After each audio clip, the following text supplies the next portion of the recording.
네, 강프로입니다. 자, 캠트로닉스 보겠습니다. 자, 캠트로닉스 오늘 4% 빠졌습니다. 다들 아시겠지만 캠트로닉스는 유리기판 관련주고요. 그리고 저는 계속해서 누구나 알 수 있는 정보를 가지고 주식을 어떻게 봐야 되는지를 풀어드립니다. 하지만 가장 중요한 건 가격이라고 이야기를 드리고 있고요. 가격이 중요한 이유는 주식시장은 앞으로 좋아질 만한 내용들이 있어야 돼요. 이 앞으로 좋아지는 내용이 현실화되잖아요. 그럴 때는 기대감이, 그쵸? 이 기대감이 어떻게 작용을 하냐면 숫자, 그쵸? 냉정해지기 시작합니다. 야, 기대한 만큼의 숫자가 나와야 되는데 이런 상황이 벌어진단 말이죠. 자, 그러면 지금 캠트로닉스는 어떤 기업이에요? 유리기판. 유리기판에 대한 부분은 뭐가 있습니까? 아직까지 뭐 생산을 하거나 뭐 대량 납품을 하거나 그렇게 하고 있지 않죠. 즉 효율을 높이기 위한 가격을 신경 쓰지 않은 그런 시대가 왔어요. 그게 뭐예요? AI 반도체 시장. 이쪽에 효율을 높이고 그리고 에너지 사용을 낮춰야 되는 그런 부분에서 어쩔 수 없이 사용해야 되는 좀 그런 부분으로 부각이 좀 되고 있습니다. 그렇기 때문에 지금은 이게 유리기판이 앞으로 뭐 상용화가 될 거예요. 이걸로 인해서 뭔가 뭐 변화를 일으킬 수 있어요.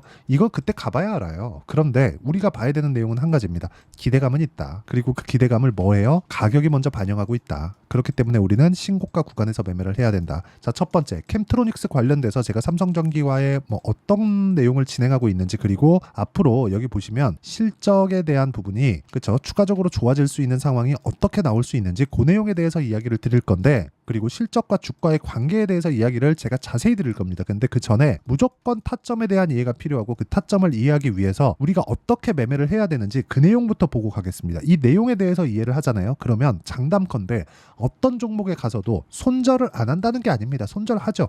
주식하면서 어떻게 손절을 한 번도 안 합니까? 무조건 합니다. 그런데 손절이 아니라 내가 꾸준하게 수익을 볼 수 있는 계좌를 만드는 방식에 대해서 이야기를 드리도록 하겠습니다. 자, 내용 한번 보시면 그렇습니다. 선익 시스템 어떻습니까? 미래 가치를 반영하는 주식시장의 특성상 그쵸? 신고가 구간에서 매매를 해야 된다 그랬고, 그런 구간에서 꾸준하게 수익 나는 구간을 만들어 가고 있죠. 그리고 이런 부분을 제가 여기 소통방에서 모두 공유하고 있습니다. 4월 26일 선익 시스템 8시 49분 장시작 전이죠. 장시작 전에 제가 종목 관련돼서 이야기를 드릴 수 있는 이유는 이것 때문에 그렇습니다. 올라가는 종목군들을 먼저 분류해 놓기 때문이다. 그 밑에 YC 한번 볼게요.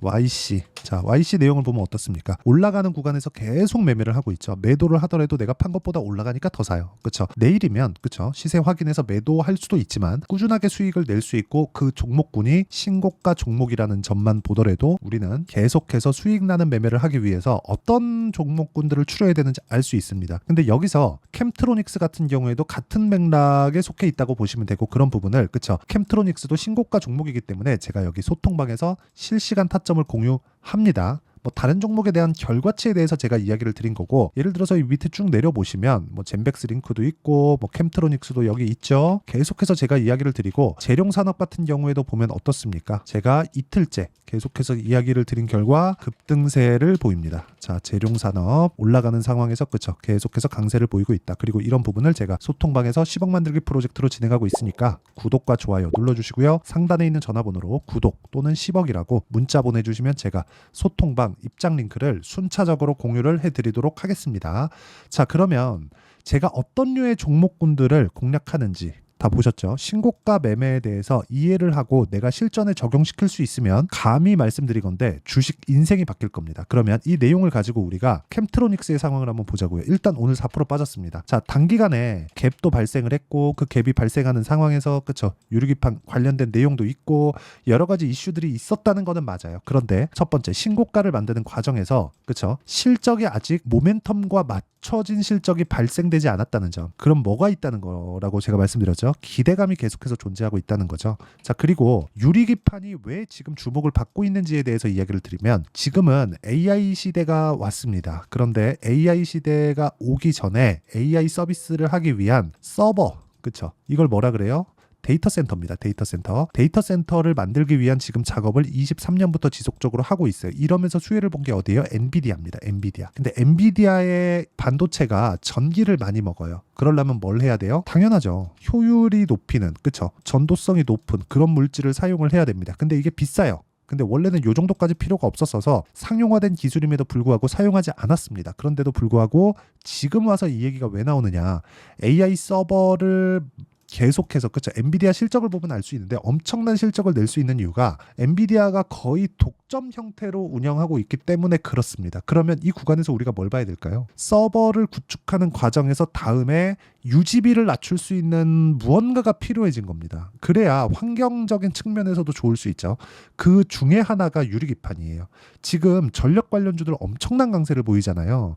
뭐 전선, 변압기 이쪽에 엄청난 강세를 보이는데 이렇게 나오는 이유가 왜 그럴까요? 에너지를 너무 많이 잡아먹었고 사실 그 전력공사 같은 경우에는 되게 장기간 그쵸 올해 뭐 한 30년 40년 만에 한 번 하고 막 그런 정도의 그쵸 뭐 기간 산업에 준하는 그런 이 공사잖아요. 그런 작업을 할 수밖에 없는 상황이 됐다. 전력 부족 사태가 북한도 아니고 미국에서 있어요. 그러니까 이런 사태가 벌어지다 보니까 오히려 그쵸 일론 머스크도 나와서 이야기를 했죠. AI 시대에 가장 부족한 건 전력일 거다. 그쵸 그리고 나서 반도체가 부족할 거다. 그쵸 이런 상황이 된 거예요. 그럼 이걸 해결하기 위해서는 원전밖에 없다. 근데 그러기 전에 단계를 거쳐가야겠죠. 효율을 높이는 기술이 필요하다. 그게 뭐예요? 유리기판. 그쵸 유리기판입니다. 전도율이 높은 물질을 사용하는 것. 근데 이러기 위해서는 기대감이 존재해야 되고 그 기대감을 지금 반영해서 주가가 올라가고 있는 겁니다. 이 구간에서 내가 타점 잘못 잡았잖아요. 이 구간에서 내가 타점 잘못 잡으면 털립니다. 그렇죠? 그래서 정확한 타점을 잡는 게 중요하고 그 타점에 대한 부분을 제가 어떻게 한다? 여기 소통방에서 진행하고 있다. 그렇죠? 캠트로닉스가 실적이 잘 나오고 뭐 실적에 대한 기대감이 있고 이런 게 아닙니다. 실적에 대한 기대감이 없다는 게 아니라 유리기판으로 인한 실적에 대한 레벨업이 앞으로 나올 수 있겠는가. 이런 기대감만 가지고 있으면 된다고요. 이 기대감이 있는 종목군들이 꾸준하게 상승세를 높일 수 있습니다. 근데 이게 폭등하는 상황이 나오잖아요. 예를 들어서 그런 거예요. 에코프로 작년에 어떻게 됐나요? 폭등했잖아요. 2달 반 만에 8배 이렇게 올라가잖아요. 이렇게 올라가는 게 왜 그래요? 실적이 좋아서? 아니에요. 이미 에코프로는 이쪽 가격대에서 한 10만 원에서 20만 원 정도가 기대치를 반영한 실적 정도는 사실상 올라와 있었습니다. 근데 이렇게 폭등한 상황이 왜 나왔습니까? 뭐 개인 투자자들이 합심해서 많이 사서? 아니에요. 그냥 기대감입니다. 숫자로 찍히지 않은 기대감. 앞으로 더 추가적으로 성장할 수 있을 것 같은 기대감. 아직까지 확정되지 않는 숫자가 나올 수 있을 거라는 기대감. 이런 부분이에요. 근데 정작 연말에 그쵸? 작년 연말에 여기 상한가 간 날. 요거는 공매도고요. 이거 제가 에코프로 BM으로 한번 보여드릴게요. 에코프로 BM. 요 날이에요. 요 날. 12월 4일 날. 기억하실지 모르겠지만 에코프로 BM에 44조짜리 수주 계약이 들어왔습니다. 그러면서 폭등을 했는데 그 이후에 어떻게 됐나요? 떨어졌습니다. 이게 과연 공매도 때문일까? 어느 정도 영향이 있겠지. 근데 수치화 시켰기 때문에 그렇습니다. 이거보다 더 나와야 되는데 이거에서 지금 공장 가동률 나와? 27년까지 늘어난 생산량에서 이거 다 채울 수 있어? 이거 지금 이 얘기가 나오고 있어요. 그러니까 지금 실적 어때요? 안 좋아요. 그쵸? 안 좋습니다. 에코프로 BM 67억 벌었어요. 67억. 이 시가총액 얼마예요? 20조가 넘어요. 대기업입니다. 그러니까 이런 상황이 나오니까 숫자가 찍히기 전에 우리는 그쵸 숫자가 찍히기 전에 기대감이 있었을 때 공략을 하는 게 좋고 에코프로 BM의 거의 뭐 초입 구간에 있는 그런 상황이라고 보시면 됩니다. 이 기대감이 꺾일 때까지 우리는 계속해서 매매를 해야 되는데 언제? 가격을 먼저 보고 매매한다. 그게 정말 중요합니다. 그래서 그 가격에 대한 부분은 여기 소통방에서 진행하고 있고요. 그 소통방에 대한 내용은 상단에 있는 전화번호로 구독 또는 10억이라고 문자 보내주시면 되고 이렇게 타점을 잡는 원리에 대한 내용 있죠. 그 원리에 대한 내용은 여기 캠트로닉스의 가격과 단기 보유 전략 그리고 캠트로닉스의 실시간 타점을 제가 문자로 공유를 해드리도록 할 테니까 상단에 있는 전화번호로 캠트로닉스라고 문자 보내주시는 분들에 한해서만 제가 캠트로닉스의 실시간 타점 그리고 단기 보유 전략을 함께 공유를 해드리도록 하겠습니다. 자, 어떤 종목군들을 해야 된다? 신고가에 올라와 있는 종목군들. 캠트로닉스는 뭐다? 신고가에 가 있는 종목군이다. 그러면 신고가를 했을 때 어떤 부분이 작용을 해야 된다? 기대감이 작용을 해야 된다. 기대감은 어디서 나온다? 숫자가 찍히기 전, 실적이 좋지 않을 때 나온다.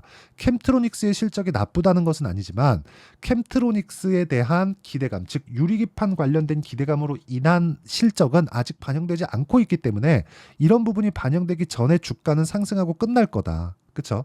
여기까지만 이해를 하셔도 내가 어떤 종목군을 공략해야 되고 언제 쉬어야 되는지가 명확해지실 수 있습니다. 그래서 이런 부분을 어떻게 분류하고 어떻게 판단을 하고 어떻게 내가 매매를 이어가야 되는지 그 내용에 대한 부분을 제가 다 이해를 시켜드리도록 할 테니까 영상 끝까지 시청하시고요. 모든 분들이 성공 투자하셨으면 참 좋겠습니다. 자, 24년도가 돼도 여전히 시장은 녹록지 못합니다. 이런 상황이 벌어지는 건 어쩔 수 없습니다. 이런 상황에서도 수익이 나는 종목들의 구조는 변하지 않습니다. 즉 대시세 종목에 대한 구조는 변하지 않는다는 거고 실제 제가 소통방에서 지속적으로 이야기를 드리고 있는 내용도 대시세 종목이나 시장 주도주를 공략하는 건 철저하게 가격 분석을 하라고 이야기를 드리고 가격 분석 이후에는 이슈에 대한 파악 그리고 이슈를 파악하고 나서는 다시 내가 얼마에 매수할지 그 타점에 대한 부분을 지속적으로 언급을 하고 있습니다.